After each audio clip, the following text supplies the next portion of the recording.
Untuk informasi, yang saya pakai ini adalah baju adat dari Tanimbar ke Provinsi Maluku. Bismillahirrahmanirrahim. Assalamualaikum warahmatullahi wabarakatuh. Kita saat ini sudah memasuki tahun politik. Suasana sudah hangat-hangat kuku dan sedang tren ini di kalangan politisi dan parpol. Setiap ditanya capres dan cawapresnya, jawabannya belum ada arahan Pak Lurah. Saya sempat mikir, siapa ini Pak Lurah? Sedikit-sedikit kok Pak Lurah. Belakangan saya tahu yang dimaksud Pak Lurah ternyata saya. Ya, saya jawab saja, saya bukan lurah. Saya adalah Presiden Republik Indonesia. Ternyata Pak Lurah itu kode. Tapi perlu saya tegaskan, saya ini bukan ketua umum parpol, bukan ketua umum partai politik, bukan juga ketua koalisi partai. Dan sesuai ketentuan undang-undang, yang menentukan capres dan cawapres itu adalah partai politik dan koalisi partai politik. Jadi saya ingin mengatakan, itu bukan wewenang saya, bukan wewenang Pak Lurah, bukan wewenang Pak Lurah. Sekali lagi, walaupun saya paham ini sudah menjadi nasib seorang presiden untuk dijadikan paten-patenan dalam bahasa Jawa, dijadikan alibi, dijadikan tameng, bahkan walau kampanye belum mulai, foto saya banyak dipasang di mana-mana. Ya, saya harus ngomong apa adanya. Saya ke provinsi A, ada. Ke kota B, ada. Ke kabupaten C, ada juga. Sampai ke tikungan-tikungan desa saya lihat, ada juga. Tapi bukan foto saya sendirian. Ada di sebelahnya bareng capres. Ya, saya kira menurut saya juga enggak apa-apa, boleh-boleh saja. Bapak Ibu yang saya muliakan, posisi presiden itu tidak senyaman yang dipersepsikan. Ada tanggung jawab besar yang harus diemban, banyak permasalahan rakyat yang harus diselesaikan.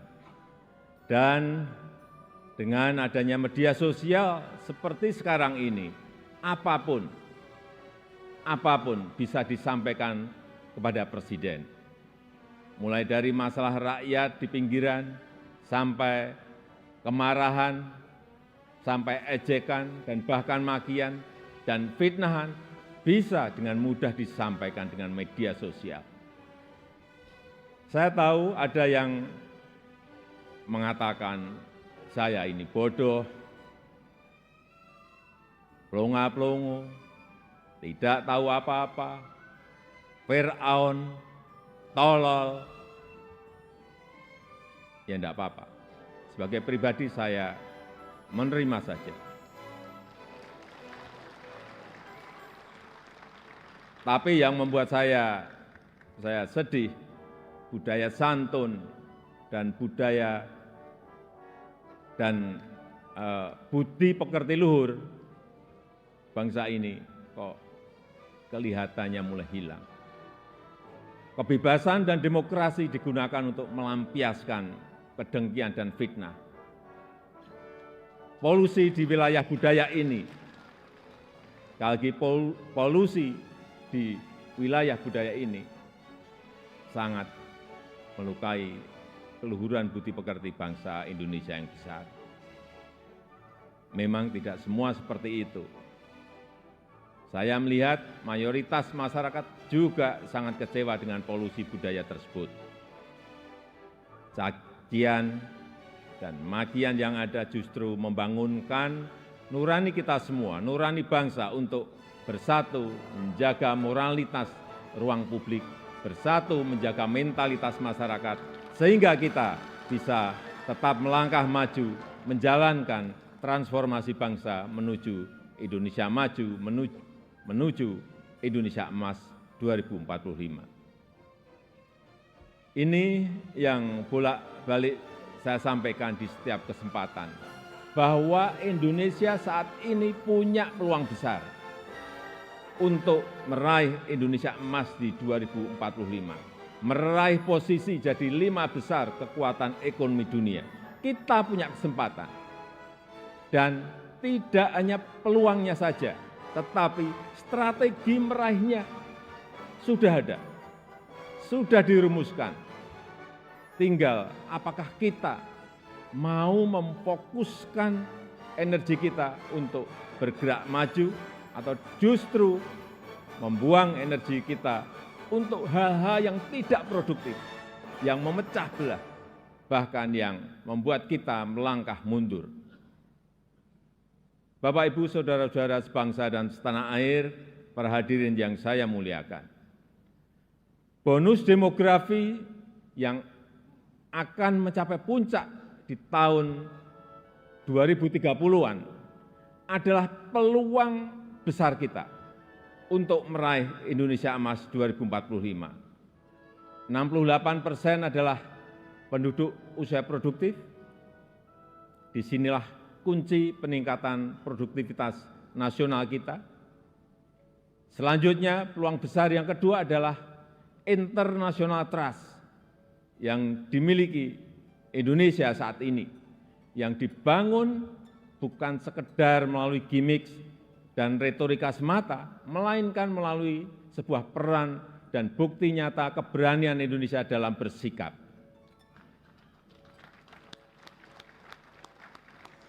Momentum presidensi Indonesia di G20, keketuaan Indonesia di ASEAN, konsistensi Indonesia dalam menjunjung HAM, kemanusiaan dan kesetaraan, serta kesuksesan Indonesia menghadapi krisis dunia 3 tahun terakhir ini, telah mendongkrak dan menempatkan Indonesia kembali dalam peta percaturan dunia.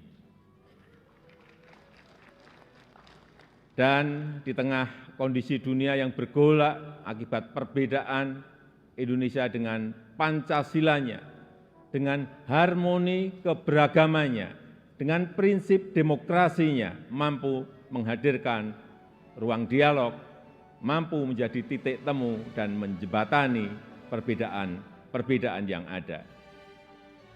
Lembaga think tank Australia, Lowy Institute, menyebut Indonesia sebagai middle power in Asia dengan diplomatic influence yang terus meningkat tajam, dan Indonesia termasuk satu dari 6 negara Asia yang mengalami kenaikan comprehensive power. Tapi kemudian ada yang bilang, memang kenapa dengan international trust yang tinggi, rakyat kan makannya nasi. International trust nggak bisa dimakan. Ya, memang nggak bisa. Sama seperti jalan tol nggak bisa dimakan. Ya memang. Nah, ini contoh menghabiskan energi untuk hal-hal yang tidak produktif. Tapi tidak apa-apa. Saya malah senang, memang harus ada yang begini-begini, supaya lebih berwarna, supaya tidak monoton dunia ini. Bapak Ibu yang saya muliakan, dengan international trust yang tinggi, kredibilitas kita akan lebih diakui. Kedaulatan kita akan lebih dihormati. Suara Indonesia akan lebih didengar, sehingga memudahkan kita dalam setiap bernegosiasi. Peluang tersebut harus mampu kita manfaatkan.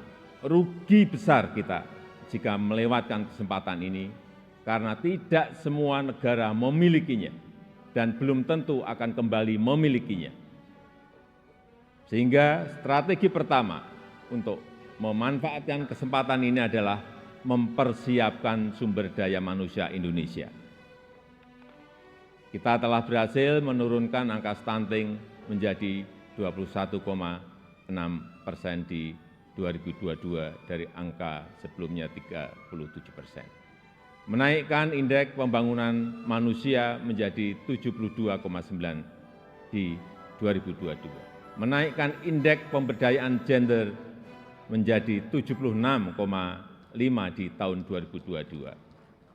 Menyiapkan anggaran perlindungan sosial total kalau dijumlah dari 2015 sampai 2023 sebesar 3.212 triliun, termasuk di dalamnya Kartu Indonesia Sehat, Kartu Indonesia Pintar, KIP Kuliah, PKH, Kartu Sembako, serta perlindungan kepada lansia, penyandang disabilitas, dan kelompok-kelompok rentan lainnya, serta rescaling dan upscaling tenaga kerja melalui Balai Latihan Kerja dan program Kartu Prakerja. Di saat yang sama, SDM yang telah kita persiapkan harus mendapatkan lapangan kerja untuk menghasilkan produktivitas nasional. Sehingga kita juga harus mengembangkan sektor ekonomi baru yang membuka lapangan kerja sebanyak-banyaknya, yang memberikan nilai tambah sebesar-besarnya. Disinilah peran sektor ekonomi hijau dan hilirisasi sebagai window opportunity kita untuk meraih kemajuan. Karena Indonesia sangat kaya sumber daya alam, termasuk bahan mineral, hasil perkebunan, hasil kelautan, serta sumber energi baru dan terbarukan. Tapi kaya SDA saja, kaya sumber daya alam saja tidak cukup. Jadi pemilik saja juga tidak cukup. Karena itu akan membuat kita menjadi bangsa pemalas yang hanya menjual bahan mentah kekayaannya tanpa ada nilai tambah, tanpa ada keberlanjutan. Saya ingin tegaskan, Indonesia tidak boleh seperti itu. Indonesia harus menjadi negara yang juga mampu mengolah sumber dayanya, mampu memberikan nilai tambah dan mensejahterakan rakyatnya. Dan ini bisa kita lakukan melalui hilirisasi yang sudah ratusan kali saya sampaikan, puluhan kali saya sampaikan. Hilirisasi yang ingin kita lakukan adalah hilirisasi yang melakukan transfer teknologi, yang memanfaatkan sumber energi baru dan terbarukan, serta meminimalisir dampak lingkungan. Pemerintah telah mewajibkan perusahaan tambang sekarang ini untuk membangun pusat pembibitan, membangun pusat persemaian, untuk menghutankan kembali lahan pasca tambang, pasca penambangan. Hilirisasi yang ingin kita lakukan adalah hilirisasi yang tidak hanya pada komoditas mineral, tapi juga non-mineral, seperti sawit, rumput laut, kelapa, dan komoditas-komoditas potensial lainnya yang mengoptimalkan kandungan lokal, yang bermitra dengan UMKM, bermitra dengan petani, bermitra dengan nelayan, sehingga manfaatnya terasa langsung bagi rakyat kecil. Upaya ini sedang kita lakukan dan harus terus dilanjutkan. Ini memang pahit bagi para pengekspor bahan mentah. Ini juga mungkin pahit bagi pendapatan negara dalam jangka pendek. Tapi jika ekosistem besarnya sudah terbentuk, jika pabrik pengolahannya sudah beroperasi, saya pastikan ini akan berbuah manis pada akhirnya. Terutama bagi kesejahteraan masyarakat Indonesia. Sebagai gambaran, setelah kita stop ekspor nikel ore di tahun 2020, investasi hilirisasi nikel tumbuh pesat. Kini telah ada 43 industri pengolahan nikel yang akan membuka peluang kerja yang sangat besar. Ini baru satu komoditas. Dan jika kita konsisten dan mampu melakukan hilirisasi untuk nikel, kemudian tembaga, kemudian bauksit, kemudian CPO, dan rumput laut, dan yang lain-lainnya, berdasar hitung-hitungan perkiraan, dalam 10 tahun pendapatan per kapita kita, dalam 10 tahun mendatang pendapatan per kapita kita akan mencapai 153 juta. Atau 10.900 US dollar. Dalam 15 tahun pendapatan per kapita kita akan mencapai 217 juta rupiah.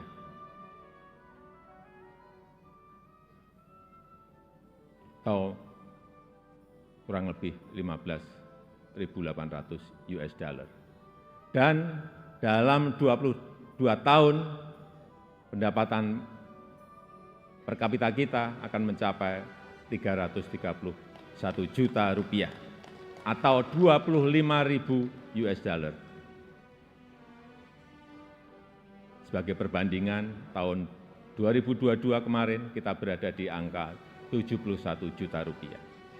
Artinya, dalam 10 tahun lompatannya bisa 2 kali lipat lebih, di mana fondasi untuk menggapai itu semua sudah kita mulai, pembangunan infrastruktur dan konektivitas yang pada akhirnya menaikkan daya saing kita. Kita tahu berdasarkan International Institute for Management Development, IMD, daya saing kita di tahun 2022 naik dari ranking 44 menjadi 34. Kenaikan ini merupakan kenaikan tertinggi di dunia. Pembangunan dari desa, pembangunan dari pinggiran dan daerah terluar yang pada akhirnya memeratakan ekonomi kita dengan dana desa yang kita gelontorkan total mencapai 539 triliun dari tahun 2015 sampai tahun 2023. Konsistensi reformasi struktural, terutama penyederhanaan regulasi, kemudahan perizinan, kepastian hukum, dan pencegahan korupsi, semua itu menjadi modalitas kita untuk meraih kemajuan. Oleh sebab itu, saya berulang kali menyampaikan kepemimpinan ke depan sangat menentukan masa depan Indonesia. Ini bukan tentang siapa yang jadi presidennya. Bukan itu. Tapi apakah sanggup atau tidak untuk bekerja sesuai dengan apa yang sudah kita mulai saat ini. Apakah berani atau tidak? Mampu konsisten atau tidak? Karena yang dibutuhkan itu adalah nafas yang panjang. Karena kita tidak sedang jalan-jalan sore, kita juga tidak sedang lari sprint. Tapi yang kita lakukan harusnya adalah lari maraton untuk mencapai Indonesia emas. Bapak Ibu yang saya muliakan, tantangan ke depan tidaklah mudah. Pilihan kebijakan akan semakin sulit, sehingga dibutuhkan keberanian, dibutuhkan kepercayaan untuk mengambil keputusan yang sulit dan keputusan yang tidak populer. Oleh sebab itu, menurut saya, pemimpin itu harus punya public trust, karena kepercayaan adalah salah satu faktor penentu bisa berjalan atau tidaknya suatu kebijakan, bisa diikuti atau tidaknya sebuah keputusan. Ini adalah modal politik dalam memimpin sebuah bangsa besar seperti Indonesia. Selain itu, seorang pemimpin juga membutuhkan dukungan dan kerjasama dari seluruh komponen bangsa.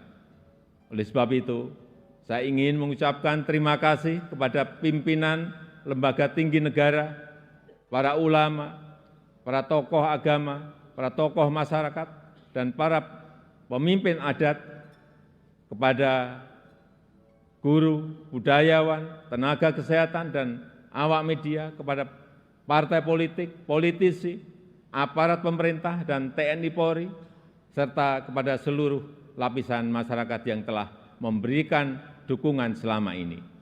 Saya juga menghargai upaya MPR dalam memperkokoh fondasi kebangsaan, meningkatkan pemahaman ideologi bangsa, mengkaji substansi dan bentuk hukum pokok haluan negara, serta menguatkan kerjasama internasional untuk berkontribusi pada pemecahan persoalan global.